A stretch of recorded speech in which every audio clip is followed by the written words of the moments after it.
Good evening. Thank you, Daniel. Thank you very much for inviting me. Thank you all for being here. Especially thank you for choosing me over a wide variety of Guatemalan archaeologists. I am Guatemalan, although I wasn't born in Guatemala, but I chose Guatemala.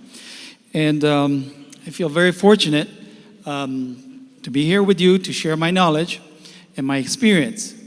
Being an archaeologist is a little bit of a challenge, and I feel very blessed that I was able to keep it going for so many years. And especially up until 5 years ago, when Maya archaeology in particular completely changed. Now, this is a new era. Thanks to technology, not AI, I'm still going to have my job because AI cannot do what I'm going to show you. And so I want to show you some of the wonders that this technology can do for us, but also keeping my foot on the ground, show you how we do things very low tech at the same time. So, because I'm a professor, I need to make sure you all know the basics about Maya archaeology. Maya civilization is a multi-millennial civilization that, as we know today, started around 1000 BC. Of course, there were people here in Guatemala and all of the Yucatan Peninsula for a couple of millennia at least before they started building pyramids. But as of today, the earliest Maya city that has been discovered is in Tabasco. Used to be one in Guatemala called Ceibal, but now there's one a little older, but about 1,000 years BC, called Aguada Phoenix. And at Aguada Phoenix, you already have huge monumental buildings. Not exactly huge pyramids, but big platforms. They're so big that if you're standing on top of them, you cannot tell that you're on a platform that is like 10 meters high. So that platform is actually 1,400 meters long. And so the Maya started doing that quite early, and then continue through what we call the pre-classic, followed by around 300 AD by the classic period. Then there was a pause, and you may have heard about the Maya collapse. There is actually not exactly a good name for it, because even though many cities got abandoned, the civilization, of course, continued.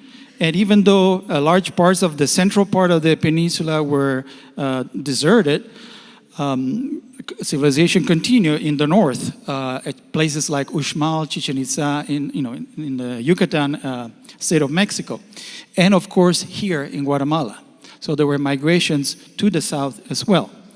And of course, Maya civilization is still thriving today. Here in Guatemala, we're blessed that at least 50% of the population, that's a population of 17 million, half of them identify as one of 32 different Maya groups that speak Maya languages.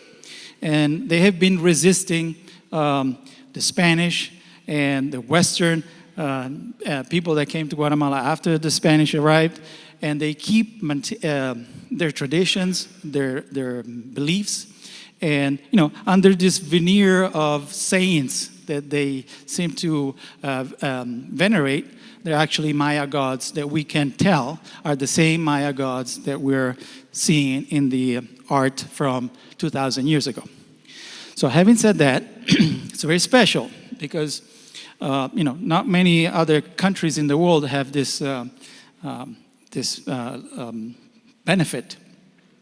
The other special thing about the Maya is that among the many Mesoamerican cultures that thrived for various millennia before the Spanish arrived, the Maya is the largest cultural area. And you can see here on the map, the entire Yucatan Peninsula, all the way to the Pacific coast of Guatemala, parts of El Salvador, and Honduras are part of the Maya region.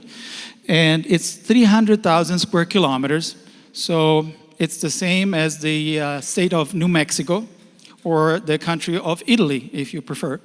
And so it's much larger than any of the other cultural areas in the Mesoamerican world. It's just a fun fact. Another special thing about the Maya is that they abandoned their cities 1,000 years ago. Not all of them, but many of them. And unlike the great civilizations of Egypt and Mesopotamia, where those cities were buried by floods of the Nile River or the Euphrates, and they're underneath 9, 10, 20 meters of sediment, the Maya cities are still there, just like when the Maya left them 1,000 years ago, and there's only forest over them. The problem is that most of them are in very remote places, in tropical jungle, no roads, and so it's been very hard for archaeology to process all these areas. And there are vast areas that are still unexplored, parts of northern Guatemala, parts of southern Mexico, of course. And so it's a huge potential for archaeology. And it sets us apart from all the other civilizations. The other thing is that there are no big cities that have been built over ancient Maya cities in the Maya lowlands. Like, for example, Mexico City is covering Tenochtitlan, the capital of the Aztecs. No such thing here. Here, when you go to Petén, if you get to go with Daniel on his trip, you will probably visit Tikal. And this other place, there's the second most visited Maya city in Petén, Yaxha. And you will go up on top of the pyramid, and you'll see maybe another pyramid, and then this vast, forest, all, as far as the eye can see. If you took that forest away, you would see houses and temples and agricultural fields and causeways as far as you could see, because the landscape is completely covered by construction that dates to before 1,000 years ago. The problem is that you cannot drive through this and visit all those places and analyze them or map them. This is a picture from 1898, more or less. One of the early explorers that mapped Tikal. It was a rudimentary map, and the problem was that he had to cut all the trees in order to see the temples at Tikal. These are huge pyramids. They're 40 or 60 meters high. And the one over there at the bottom is the tallest one, and it's just not practical. And so Maya archaeology has always been facing this huge challenge that we don't have the resources to, and we can't really cut all the trees because it's a protected forest, and we don't want to cut the trees, but at the same time we cannot see everything clearly. And so places like Tikal in Guatemala is a World Heritage Site. It's the most investigated Maya site probably of all of them, including Chichen Itza and Uxmal in Mexico. It gets, I'm not sure about the latest statistics, but it gets about 300,000 visitors per year, compared to places like Tulum and Chichen Itza that get 1 or 2 million visitors a year. And most of what you can see is just a few pyramids and a couple of plazas that the archaeologists many years ago were able to clear. And everything else is just under this vast forest. And here is a little National Geographic representation of what the city would have looked like.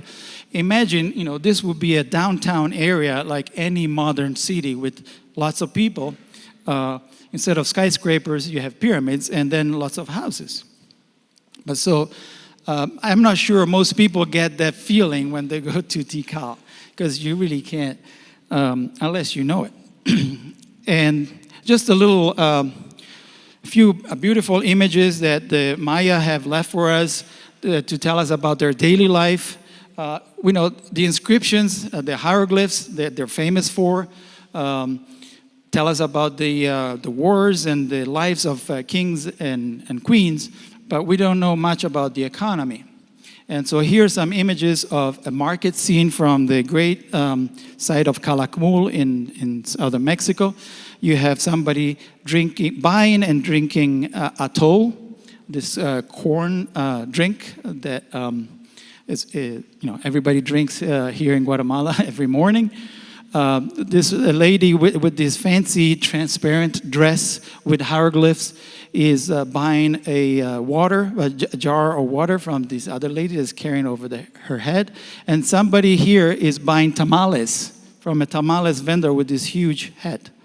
And here are some merchants or low-ranking nobles presenting tribute in these bundles to a local king. So this is just a cross-section. And here the inscription that tell us, these are the captions for the names of these people. So it's very sophisticated civilization. Every year, new discoveries tell us how much more complex and sophisticated they were than what we thought before. And we learn new things, and new theories, emerge, and old theories get to be thrown away. But somehow the perception about the Maya has not changed a lot. And this is a National Geographic drawing from last year. And I participated as a consultant on this work of art. I told them, what the pyramid would look like. This is an elite palace. And in front of the elite palace, they would sponsor markets, and they would probably get a cut from all the exchanges happening in that market. Then you have kids playing, you have little dogs. It looks like a picture that could be from any market town in Guatemala today, except for the warriors showing up with 2 captives. They're about to be sacrificed on the altar in the main pyramid to appease the gods. So that's a part that I wasn't quite, it's not true, it's true, but it looked a lot like Apocalypto to me. I don't know if you're familiar with the Apocalypto movie. Not the greatest movie about the Maya, makes them look like savages, and I resented that. But anyway, so National Geographic had to put that in there. So the Maya then abandoned their cities 1,000 years ago, as I mentioned, and places like Tikal and every other city in northern Guatemala and southern Mexico was abandoned, and they're still out there for us to discover. We don't know why they abandoned their cities, so please don't ask, because you will tell one of those ChatGPT answers. So don't go there. Just have to wait, because we don't have enough evidence. Like I said, archaeology has been working very slowly over the years. And I want to show you this map. I don't want to get you to get the wrong impression that we know anything about all these dots on the map, because the vast majority is just dots on the map. Even those that are near, populated places like in northern Yucatan, they're just dots on the map. And especially the ones that are in the light green area, which are protected biosphere forests, like the Maya biosphere in Guatemala, the Calakmul biosphere in Campeche, Mexico. Those are inaccessible areas. For 100 years, archaeologists have been wandering there, and it's just a hit or miss whether they're going to find something. And so there is a huge potential for archaeology and for tourism. And this is how we do archaeology today. This is how we did archaeology. This is my predecessor at Tulane University in 1924, the first Tulane University expedition in the Maya area. And that's me in 2002, where I couldn't use a truck to get to the site, and I had to go find horses to get all my team out with all the artifacts and all the equipment. Well, it happened a couple of times. We also have trucks. And we also have, we don't use the helicopters, but the tourists can come visit these remote sites on helicopters. And then we have a truck waiting for them, and we take them on this jungle trip. Now there are, community-based co-ops. Many of their representatives were here today, and I got to speak to them. And they're the ones that now have the infrastructure. They have the trucks, they have the bungalows, the jungle lodges, and so I am just a messenger. But this is how we work in that area, and how we move around. And so it's definitely not for everybody. It's adventurous. It's very ecological. And so the attraction at a place that I've been working on called Holmul is something like this. This is a huge frieze that actually was buried intact by the Maya 1,500 years ago, 1,400 years ago. And it's still there. It's I'm not going to spend much time on this because I have other stuff, newer stuff I want to show you. But not only is it a beautiful work of art, but it has a long inscription that for the first time told us that Holmul had a dynasty. It gave us the name of 5 kings and their political alliances and, the whole story, basically, in one shot. That was like winning the lottery.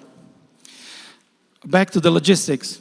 So these are the accommodations in 1930. Franz Blom at Chichen Itza, living in a temple, basically. And this is my glamping. Sleep on an inflatable mattress. I have hot showers when it's hot, cold showers when it's cold.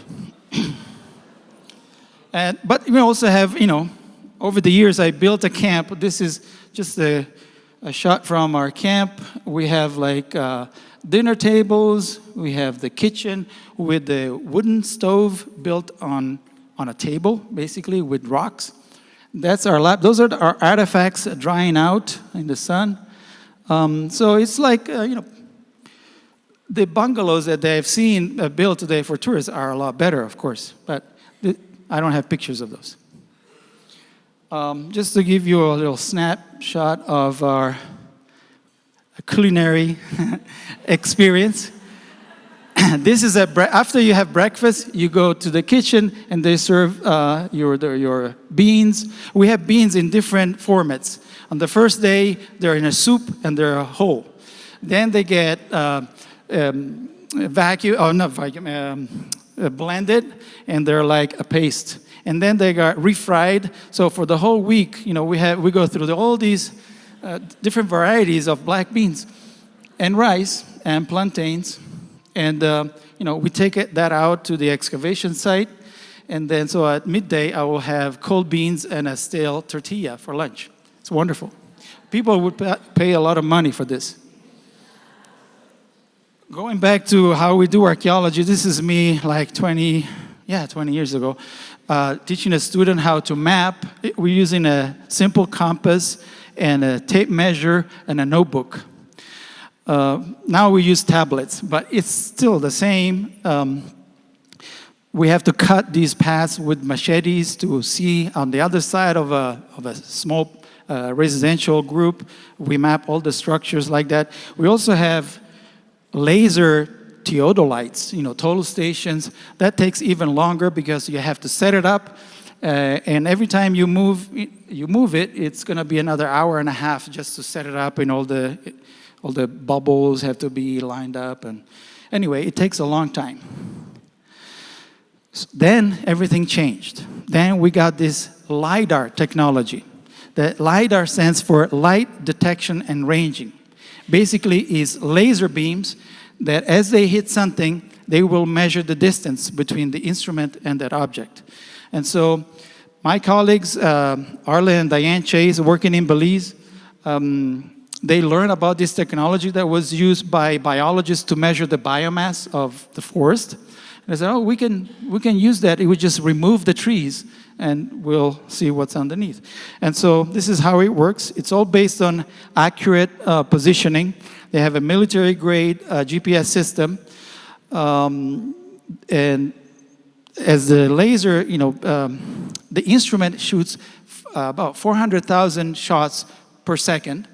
And as the airplane flies about 1,000 meters above the ground, it will sweep the ground and will map basically a whole swath. As the laser gets through the forest, some of them will hit the ground.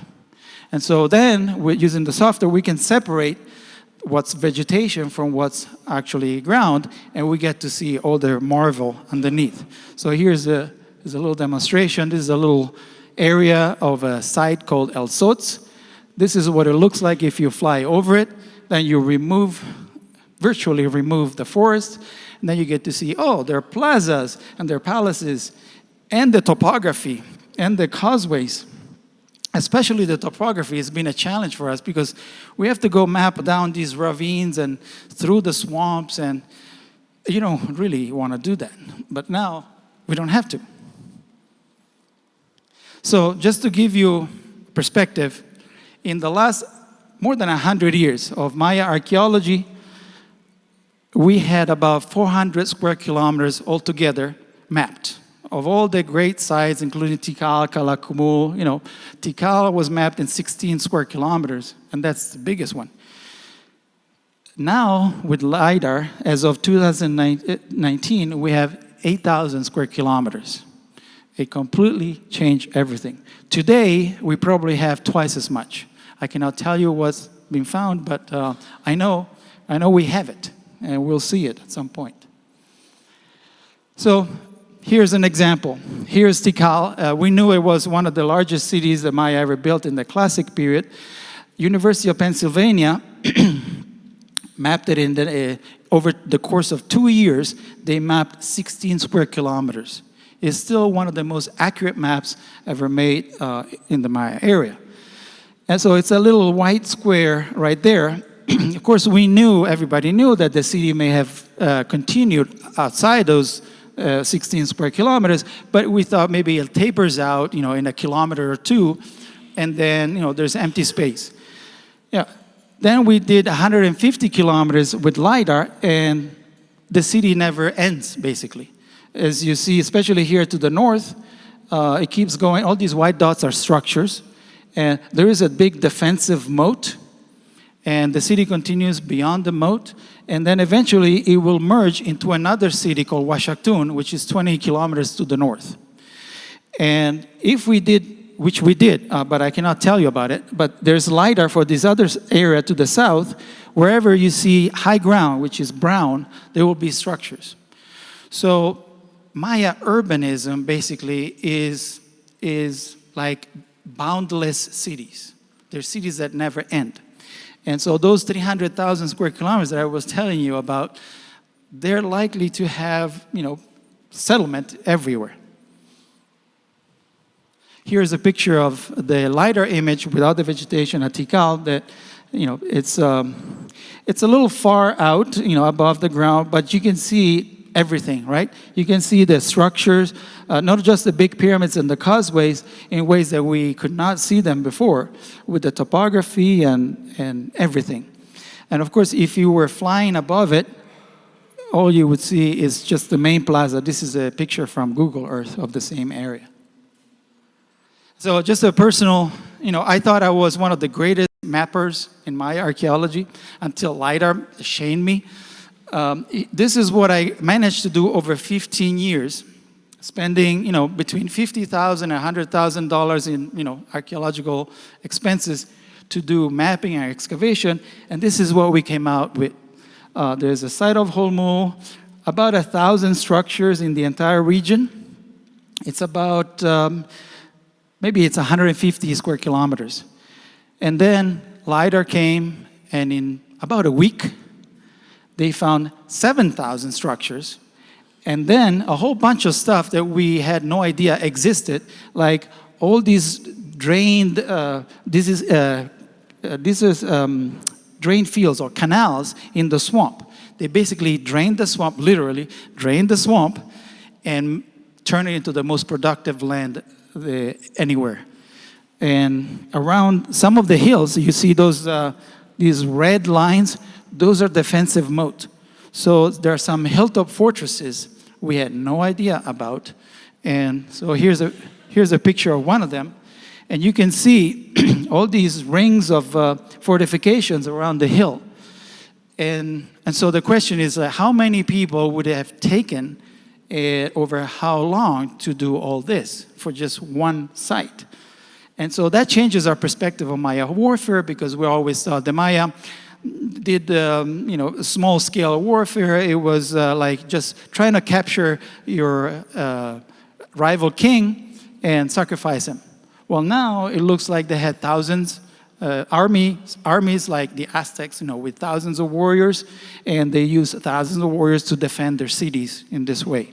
Because it's not enough to have just a moat; you have to have warriors on the ramparts. And then they also did incredible in engineering with water. Here's a pre-classic city. This is a city that existed before the time of Christ. It's one of the largest cities, and it has this big sinkhole. It's 2 kilometers across that in recent memory has never flooded. But the Maya were prepared for historical flooding, and they dug this 2.5 kilometers long canal to drain it, just in case, it would destroy their city. These are things that we had no idea about. And so, but the biggest takeaway is really the incredible amount of people that the Maya were able to support in this difficult, for us, environment that they turned into like a wonderful garden. And so this is, if you were to fly over northern Bataan 1,000 years ago, you would probably see beyond the areas that we mapped, where you see all the white dots are structures, you will see structures everywhere. And so this would be like flying over, between Washington, D.C. and Boston. It's just what we call urban sprawl or conurbation that is endless. So we actually got to publish an article in Science about this, and we came up with an estimate of 7 to 11 million people living in an area about the size of the state of Indiana in the center of the peninsula. Now that's just 95 square kilometers. Imagine, 300,000 square kilometers. How many people? And today we know that in this area probably there were as many as 15 or 16 million people. That number has changed. Imagine, Guatemala has 17 million people, more or less, today. And so this has changed completely our perspective. Now, that was a high tech. Now, in the next 2 minutes, I want to show you some of the traditional archaeological discoveries I made very recently, just because it's cool. I chose to work at Holmul for the last 25 years. I was telling you, this is where the sculpture that I showed you was from. And recently, I went to investigate this site called Xochiquitán, that hopefully Daniel will come visit. And it's on this route that I found using GIS computer models to find the best route, kind of like what you were trying to do with ChatGPT. Except this is an hypothesis, and I was trying to test it by finding whether there was any information at Xochiquitán about the rivalry between the kingdom of the snake kings at Tsibanché and Tikal. We know that they defeated Tikal at one point, so they had to go through all these places, I thought. There was no information about Xochiquitán, even though it was discovered 100 plus years ago. This is the only location map that is available in a Harvard library. It was discovered by a Harvard University archeologist. Then a Tulane archeologist went back in 1924 and created this map. Oh, it's a decent map, but I knew there was going to be more than that. And there was also a sculpture. Unfortunately, the photograph was not good enough to read the hieroglyphs.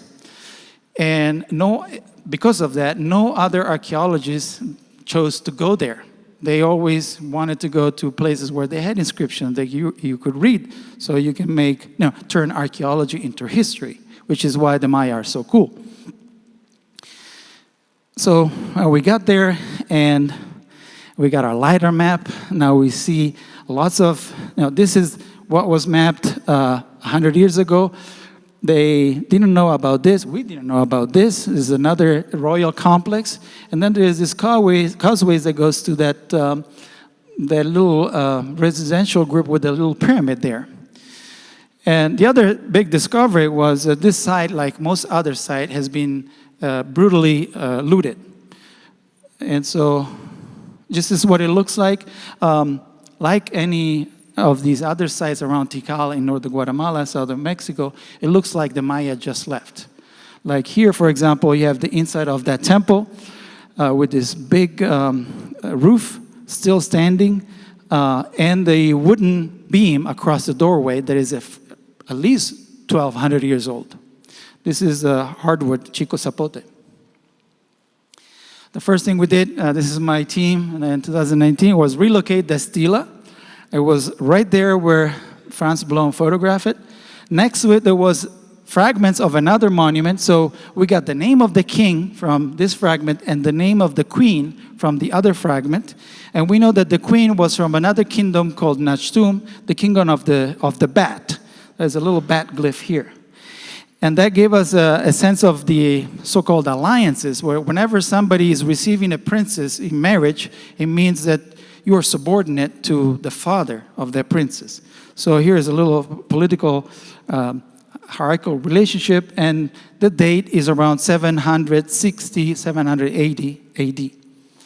And I'm going to go a little fast, but here, all the looted tombs that we have found in the main plaza, all the little rings are places where we investigated tunnels left open by the looters, and they ended up in tombs. We don't know what they found. There was absolutely nothing that we found, except in one case here off the plaza, we found a little burial and a little pyramid that the looters did not find. And this is what it looked like when I stuck my phone through the rocks for the first time. And, I said, ka-ching, because this little vase has an inscription. That's going to be history. And when here it is now in our lab. And this inscription gave us it's the dedicatory text says, it's a vase for cacao, for the impersonator of Yopat, the storm god, and his name is Ahal Chankinich, the same king in that monument, the stone monument. And this inscription also talks about the same king, and this is from a looted pot that is some private collection. So now we know that some of those things in private collection probably came from Holmul. It also tells us this is the 31st king in line, so the dynasty was probably very old. Then we went to that place and we made our major discovery. In the back of the pyramid, there was a stone monument that the looters had tossed from the top of the pyramid. It has the image, a very small monument, so it looks early. Has this king in a frontal position, which is typical of the 4th century AD. And sure enough, it's like some of these monuments from Tikal and Yasha that are made in the style of Teotihuacan. This is Teotihuacan, Mexico City, coming into the Maya lowlands around 378 and conquering a bunch of places. And so Xochquitana was part of that moment. We have the name of the king, Muam Balam. And when we look at the structure, this is where the stela was back here. Then this is a tunnel dug by the looters. They found the tomb and just an arrow point in it. But then they stopped here and they were about to hit the tomb and they left. So we found the tomb. And lucky for me, I found the tomb the day before the National Geographic photographer was due to visit. And, he arrived, I said, you're going to have anything for me to photograph? I said, yeah, I got a tomb. And so he took his photos. These are my photos, again, with my phone through the rocks. The first thing I saw was all these jade fragments, 2 big jade plaques, lots of shell. Imagine, this is shell from the Pacific Ocean. It's like gold ingots for the Maya, same as the jade. So it's a very wealthy tomb in a very discreet place. Lots of cool pottery. Then, of course, as soon as we got to the lab, I wanted to put the puzzle together, all those fragments. And it turned out to be a face. So it's a little mask that was probably part of a necklace or a belt. And after a little bit of playing, this is our final version of it with the eyes of mother of pearl shell and the mouth with the spondylus shell. And because the photographer took a good picture, it was on the front cover of National Geographic everywhere in the world.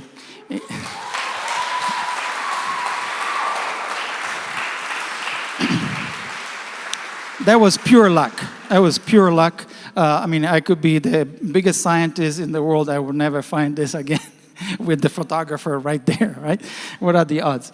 But so just want to show you one last thing, a couple of last things that made this very special, because there were like 2 femur bones too many. So we had the body of the interred, but they also were extra leg bones. And those were incised. And this one in particular was so intricately incised, you could only see this with raking light and a magnifying lens. I don't know how the artist did it, but it was definitely a master. And so here's the image of the king, probably another king, not the one that was buried there, holding the very same mask of the same god that we know depicted. That's his name, and this is probably his father's name, Balaam, and that's the dynasty title, a spider. So this is a spider dynasty. And the mask is the same, like I said, we think is the same god. It's called Yahweh Chak, so it's the rain god. And it's the same as this mask that was in a private collection somewhere, and is we don't know where it is. But then, this is the best thing, because we found a little dog bone that had only those 4 glyphs. And it's a name, but it's not a Maya name. So whenever somebody gives a gift, like I said, it's like a hierarchical relationship. And so this means that there was a foreign individual that gave this gift to the Xochitlan king. And that could only be someone from Teotihuacan with that kind of name. And so now we have evidence that Teotihuacan may have come into the Maya lowlands a couple of decades before the official arrival in 378. Everything at Xochitlan happened before 350. So, for us, it's a big deal because it's a big window in a part of Maya history that we didn't have. So that's just one side, one example of what we can do when we arrive at one of those 6,000 dots on the map. Now we have a dynasty, we know a little bit of its relationship with neighboring, but especially with Teotihuacan, which is a big deal. And so, yeah, I hope I conveyed, that this is the best time to be an archaeologist, really. I feel very fortunate. If you had told me when I was 7, when I decided I wanted to be an archaeologist, that this was going to happen, I would not have believed you. In fact, I was afraid that by the time I become an archaeologist, everything would have been found. So, well, that's not going to happen. Even if I live 10 times more, 10 more lives, I will never be able to see everything. So the beauty of this technology is that we can go just to the places we want to excavate. We don't have to wander aimlessly in the jungle anymore, like we have done for so long. And it's a new understanding. Every year, some of the old theories have to be thrown out. Now we have this idea that Maya landscape is very thickly populated, and Maya urbanism is this amazing, sprawl that you can only see in a few other places in the ancient world. And of course, we see it in modern time, in modern day in the United States, for example, or Mexico City. And so every step of the way, we realize how much more complex, sophisticated, and wonderful Maya civilization was. And I hope these 6,000 sites that are out there continue to be a resource, not just for history, but for the people that live in those areas that can benefit from ecological or ecotourism, adventure tourism in a sustainable way. Thank you.